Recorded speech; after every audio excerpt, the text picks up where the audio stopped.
Good Erev Shabbos, everyone. Erev Shabbos, Parshas Acharei Mos. Kedoshim, two Parshas. I want to share with you a kasha for this week's Shabbos table discussions. This one is a little more technical than we have in weeks past. It might require bringing a chumash to the table and reading the pasuk inside. So towards the end of Acharei Mos, HaKadosh Baruch Hu was warning Klal Yisrael about the Isser Erva, the Isur Arayos, illicit relationships. And there's an introduction. The Torah has an introduction to this parsha of the Arayos. In Perek Yurches Pasuk Gimel, the pasuk says, "Kamaisa Eretz Mitzrayim, asher yashavtem ba lo yisasu." Don't do like the acts of the people in the land of Egypt.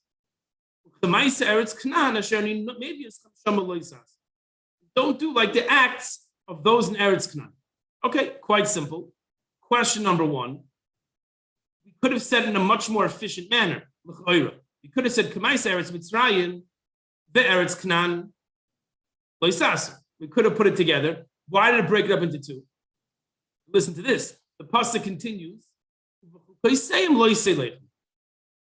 Torah is warning me about the same aveira. It's one aveira, having a forbidden relationship.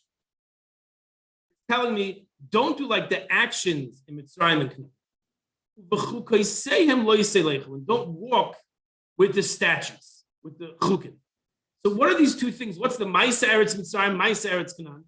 And what's the v'chukoiseyim lo yiselechu? Why by Maisa does it say don't do, lo yisasu? By chukim it says don't walk.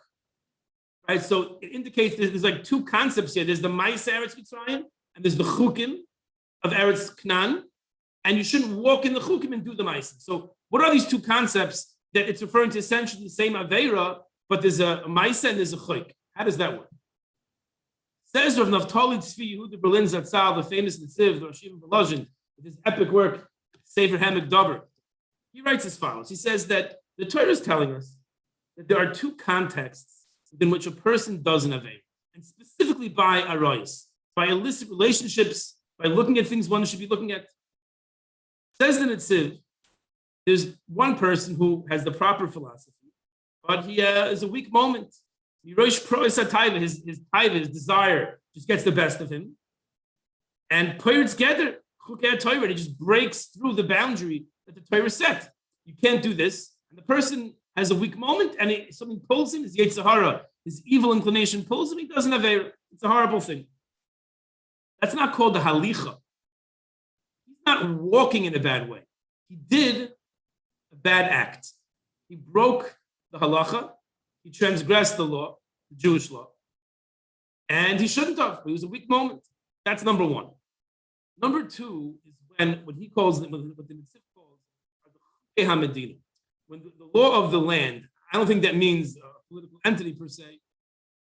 When it's the etiquette of one's community, of one's friends, of one's city, potentially of one's country, to be immoral, that's a halicha.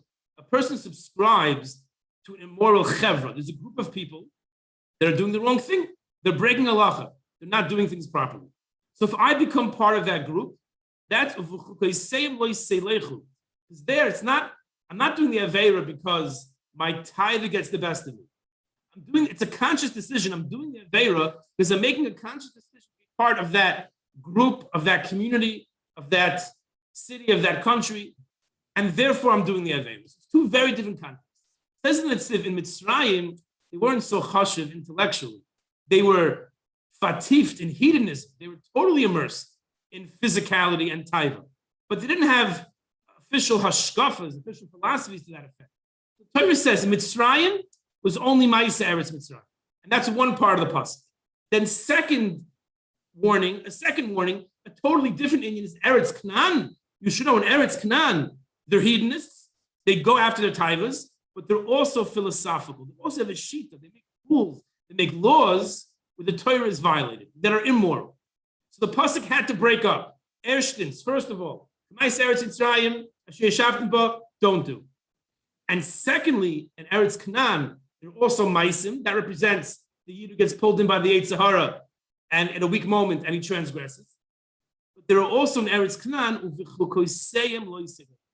are also chukim and laws by the country that promote immoral behavior, that you shouldn't walk in those hashkamas. The reason why the Torah is pointing this out, the reason why the Torah is telling you should know you lived in Mitzrayim and now you're going to live in Eretz Canaan, what's it relevant to the Isser where they lived? It says because since you're exposed to these two countries, you're more olul, you're more prone, more predisposed at this point to sin in these areas. Therefore, you must be very careful. And what the Torah is telling us is a very chashuv yisoid, which really separates the men from the boys when it comes to Judaism. And that is the incorrect mahalach is for a person to wait for the challenge to present itself, then have that battle with his Yetzer Hara, and then hopefully win. That is bidi evet. Once that happens, in a sense, the person already lost.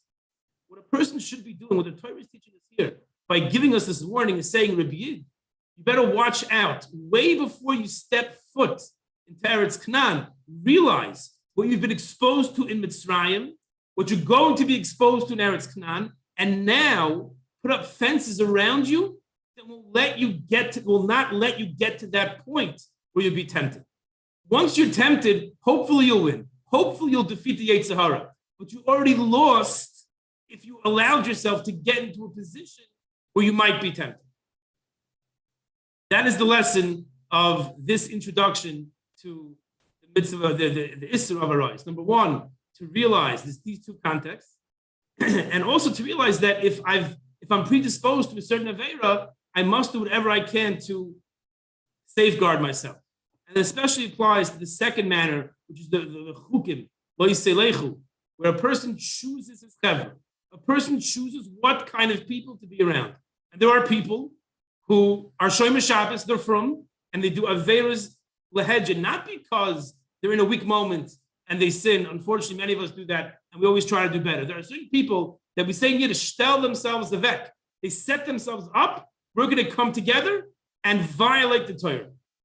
And that's something that a person has to be very, very careful to stay very, very far from. As the often quoted Rambam in Hilchos Deis, Perek Vav Aleph, talks about the importance of chevra and the extreme power that they have over anyone who is part of that chevra. The Rambam suggests running away to the mountains if the chevra won't leave you alone from doing aveiros. So it's a wake-up call to all of us. Baruch Hashem, everything is growing in the right direction, but take stock of who I'm associating with and make sure it's not a type of chevra that has a philosophy that's against the Torah. To continue steiging and growing in Yiddishkeit together, wishing everyone a wonderful Shabbat.